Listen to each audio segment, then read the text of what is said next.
1998 में सूरत में प्लेग आया था, सारे प्राइवेट डॉक्टर भाग गए। ठीक है, गवर्नमेंट डॉक्टर नौकरी करने के डर से हो या जैसे भी हो वहाँ पर बचे रहे। तो आप जो है जब ये निजीकरण करते हो तब असल में क्या करते हो, समाज के जो सार्वत्रिक हित है उसको आप चोट पहुँचाते हो। और लास्ट बात जो है हमारे यहाँ क्या हो रहा है कि जो निजीकरण हो रहा है वो निजी पक्ष के पैसे से नहीं हो रहा है। सरकार उनके लिए बाजार भी तैयार कर देते हैं। जैसे सरकार हॉस्पिटल नहीं तैयार करती है, लेकिन अलग अलग हॉस्पिटलों में जो प्राइवेट हॉस्पिटल्स बनते हैं उसके लिए असल में ग्राहक को पैदा कर देती है। सरकारी कर्मचारियों को बोलते हैं वहाँ इलाज करो। ठीक है, दूसरा ज़मीन से शुरू करके सारे चीज़ों में उनको सहूलियत भी दी जाती है। बैंक का भी कर्जा उनको बड़ा परसेंटेज जो है पहले ही दे दिया जाता है। तो एक तरह से क्या है, हम इसको बोलते हैं सार्वजनिक उद्यम रहेगा और निजी लूट रहेगा। कई जगह ये कह रहे हैं कि हम सीधा ही लूटेंगे। नहीं, मुझे दो ही चीज़ कहना है कि ये हिंदुस्तान में बहुत सारे लोग ये बात नहीं जानते हैं कि जब 47 में अंग्रेज़ चले गए तो यहाँ पर असल में देश के पूंजीपतियों से मांग की गई थी कि हमारे यहाँ बिजली है, सड़क है, ये जितना जिसको आधारभूत संरचना बनाया जाए उसमें आप भी आके अपना ये करो, योगदान करो। तो उन्होंने कहा कि नहीं भाई, ये हम नहीं करेंगे, ये सरकार करे। ठीक है, तो सरकार का मतलब क्या है कि सरकार जनता से जो टैक्स वसूलता है उसके बदले में ये सारे कारोबार वो खड़ा करें। अब जब सब बन गया, सब कुछ हो गया जिसमें इतने साल का पैसा लगा, वो जब बनने के बाद अब कह रहा है कि अब सरकार को क्या ज़रूरत है, अब ये पूंजीपतियों को दे दे। पहले तो इस बात को समझना है। एक दूसरी बात है, निजीकरण में सबसे ज़्यादा नुकसान असल में समाज को है। ये बात समाज को समझाने की ज़रूरत है। मोदी सरकार का मजदूर विरोधी लेबर कोड वापस लो, वापस लो, वापस लो। मोदी सरकार द्वारा पास किया गया लेबर कोड वापस लो, वापस लो, वापस लो।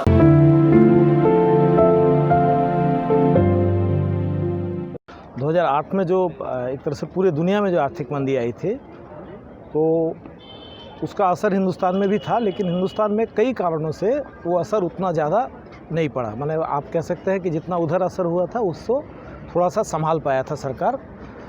देश की कुछ आर्थिक संरचना इस तरह की है कि उसमें उसका असर थोड़ा सीमित था। लेकिन ये बात सच है कि असल में आर्थिक मंदी के बाद से लगातार जो दुनिया में संकट रही है पूंजीपति वर्ग का, वो रहा है कि असल में उसको मुनाफा का जो रेट है, मुनाफा का रेट गिरने का एक जनरल संकट है उसके पास। ये संकट हिंदुस्तान में भी रहा और हिंदुस्तान में एक जो बड़ा प्रॉब्लम आ गया था वो है कि असल में सरकार बाज़ार तैयार करने के लिए इंफ्रास्ट्रक्चर प्रोजेक्ट के नाम पर जो है करोड़ों करोड़ों का जो है ठेका प्राइवेट कंपनियों को दे रही थी। और उसमें सरकारी बैंक को जो है, सरकारी बैंक बहुत सारे पैसे दे रहे थे कर्जे के रूप में। तो नोटबंदी असल में उसका एक समाधान था। समाधान इस रूप में था कि अगर आप बैंक से लगातार अगर आपका पैसा लेते रहेंगे और उसको नॉन परफॉर्मिंग एसेट बोलते हैं लोग, उसमें अगर डालते रहेंगे तो एक समय में क्या होगा कि बैंक के लिए काम करना मुश्किल हो जाएगा। क्योंकि पैसा रिटर्न अगर नहीं कर पाएगा पब्लिक का तो बैंक की क्रेडिबिलिटी ख़त्म हो जाएगी और फिर बैंक ख़त्म हो जाएगा।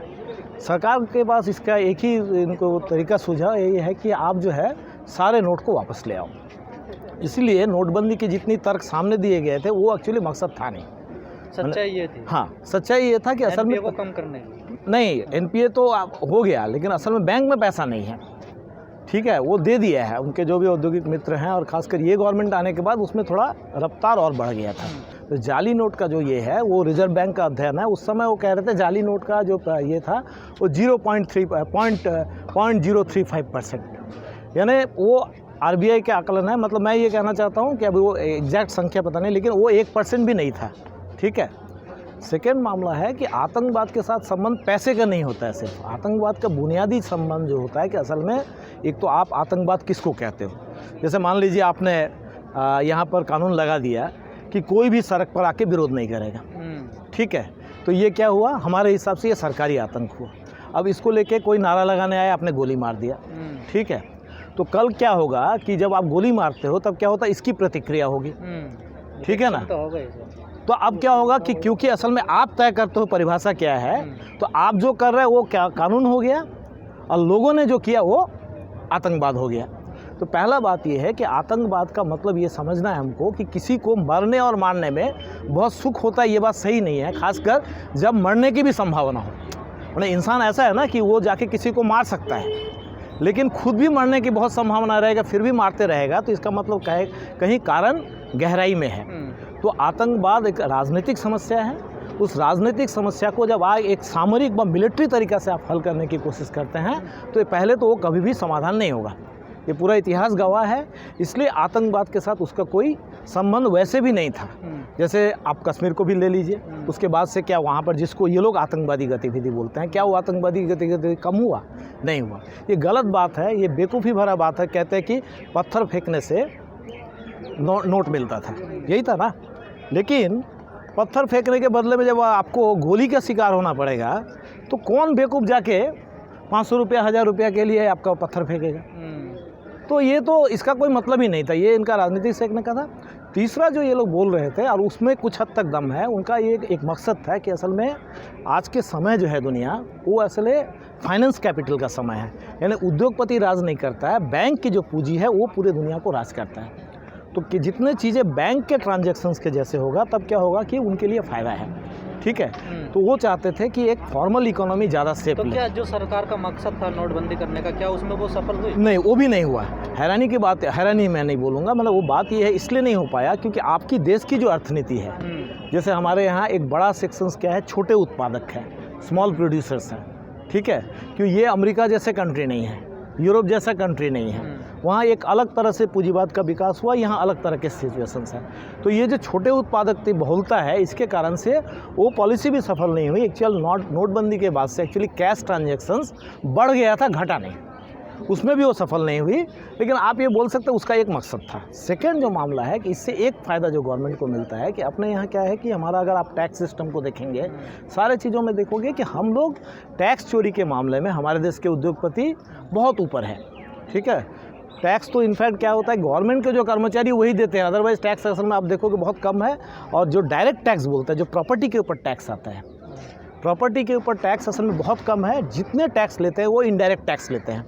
इनडायरेक्ट टैक्स मतलब जनता के ऊपर आता है। जैसे आप पेट्रोल का देख लीजिए, 18 रुपया का अंतर्राष्ट्रीय बाज़ार में उसकी कीमत है।